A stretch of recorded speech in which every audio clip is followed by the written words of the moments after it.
Hello everybody and welcome to this tutorial. Today I will begin a chapter on wireless hacking. So first off, you need to know that there are different types of encryption. There is VEP or WEP, and whoever still is using WEP doesn't really deserve to have wireless, just saying. Primarily because it's practically as if you had a free password or an open Wi-Fi. It doesn't really matter. It's quite easy to crack, no problems. 321. However, if you're using WPA or WPA2, that is another story. That's quite difficult to crack, especially if the passwords are longer or something of a kind. There are different methods for direct wireless hacking, and I really would not recommend. I really would not recommend them in all circumstances. There are some circumstances which are favorable to these sort of methods. However, what is always better is to actually get an IP of the router and then attack the router itself, because usually it has far more vulnerabilities than the WPA2 encryption that you are trying to crack. However, since we are cracking wireless, I'm just going to go ahead and type in ifconfig here, and you will notice that I don't have a wireless interface here. Why is that? Well, even though I have a network integrated card, wireless one, within my laptop, this is a virtual machine, and virtual machines do not support integrated network cards. They can only go through your through your host machine, and in such a way, virtual machines are secure, so you can install all sorts of stuff on them, viruses, etc., and you'll still be safe. They won't be infecting you, and they won't be able to disrupt the normal functioning of your host machine. However, there are methods where you can get a USB wireless card and plug it in, and you can set up a pass-through for your wireless machine and in such a way gain access to wireless. However, password cracking from a virtual machine is not a good idea. I mean, it's a terrible idea, especially using VirtualBox. Maybe if you were using Xen or something of a kind, where you have 90 to 95 native performance, that would be great. But using VirtualBox for password cracking, that is a really bad idea. Primarily because, let me just show you here. If you go up, if you go devices, and I can click on, sure, why not? I'm just going to go ahead and click on network settings, and then I will get the menu for the other things. So let's just go ahead and click on general. Is it here? No, system, sorry. Look, first of all, it has base memory. This can be altered when the machine is off. You cannot change the settings here while the machine is turned on. First of all, it says that I have 2 gigs of RAM available for this particular virtual machine. Now that's great for day-to-day operations, especially for Linux that requires 512 megabytes to run. However, if you want to brute force a password, if you want to take that path, if you want to use a brute force method just by generating huge password lists and trying to guess it, this is not really a good amount of RAM. Actually, this is a terrible amount of RAM for such a task. And if we go ahead and click on the processor, you will see that, okay, execution cap is 100%, but we only have a single core assigned. It says here 1 CPU core in the upper bar, in the upper status bar. It says processors. It's gray at the moment because you can't change the amount of processors that a machine is using while it's running. So that makes no sense of whatsoever. You wouldn't be able to do that in the real world either. Maybe on some large servers or something like that, but even they're very doubtful that you can actually swap a processor. That's mainly for swapping disks or adding RAM or something of a kind. In any case, it has only 1 CPU assigned to it. I know it says here 4, but I have an Intel i7 inside, and the VirtualBox supports only four CPU cores for its machines, and it is you should take into consideration that you really won't need more than 4 for your virtual machines, especially if you're performing some testing tasks or I don't know, even if you're programming, unless you're doing something specific that is strongly related to graphics, you won't be needing that many cores or anything of a kind. One CPU is perfect. That's fine. You won't need any more. So anyway, I'm just gonna go ahead and click. Oh, wait, acceleration. Yep, never mind. I'm gonna click OK here, and I just wanted to show you that in order to demonstrate that the resources of your virtual machine are simply not sufficient in order to support a brute force method. As I said, you can actually buy for about 20 bucks somewhere in the store a network card, a USB network card with wireless one.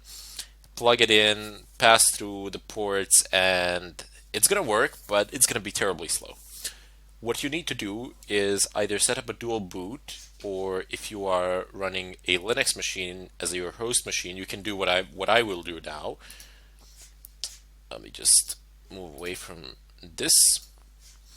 Excellent. So because my main machine is Fedora Linux, I have installed all the necessary tools on it. Pretty much you can install the same tools on Fedora as you can on Kali. And I will be doing my pen testing from here, from Fedora. I will exit the virtual machine. I will no longer use Kali for this purpose. However, if you are a Windows user, if you don't have a native Linux system as your host machine, you will also be able to do this in Windows. I will show you the installation process alone. I will not show the actual method, but principles are the same. Primarily because when you do it in Windows, you have to use the GUI mode, and quite frankly, for these sort of things, I personally do not like to do them via GUI. It's far more effective to do them from the terminal. So some of the tools that we will need, I will just mention them here, and feel free to read up on them a little bit in the net as you progress through the course, and then go through the videos as well. So there's a lot of extra information out there on the net, especially if you're facing some sort of bugs or something of a kind. Also feel free to post it in the question section if something is not working. I will be more than happy to try to fix it for you. So just type in yum search. Oops, sorry, yum search. This is one of the tools that we will need. Aircrack-ng.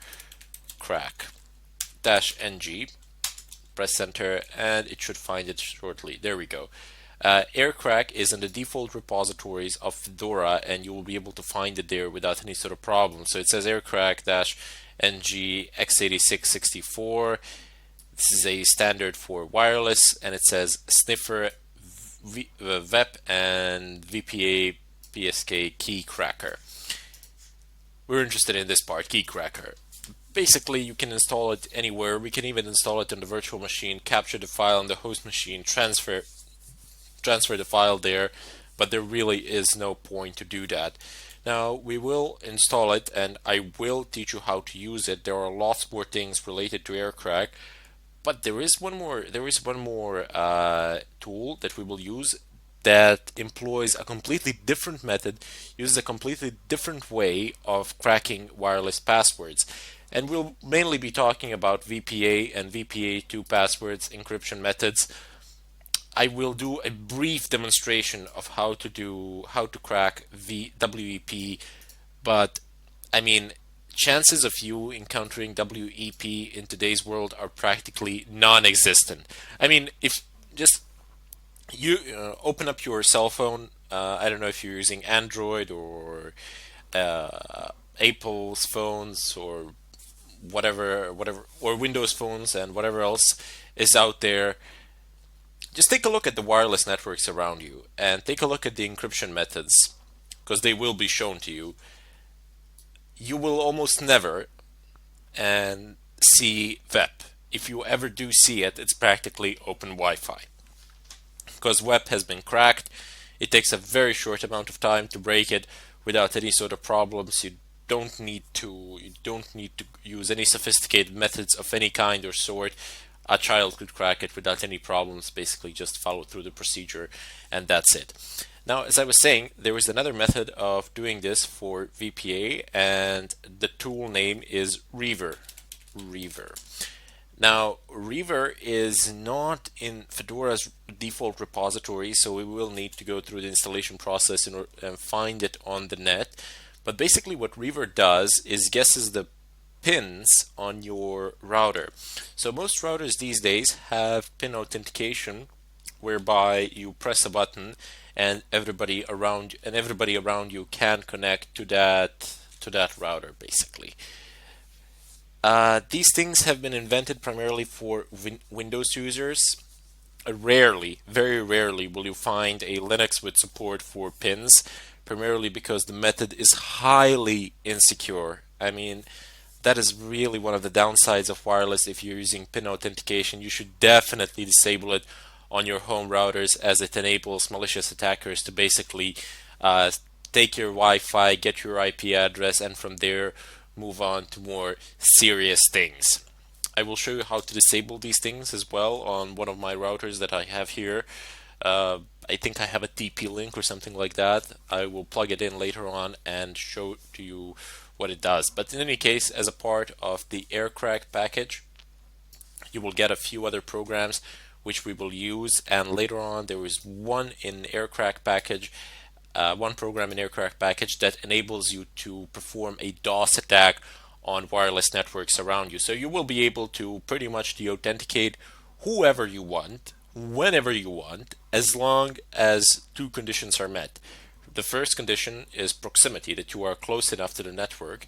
And the second condition is that you actually have to scan in monitor mode with your network card and figure out what is going on around you, what is the MAC address of that access point, and what is the MAC address of the person you want to jam. This is not that difficult to do. This is easy. Both MAC addresses are public information.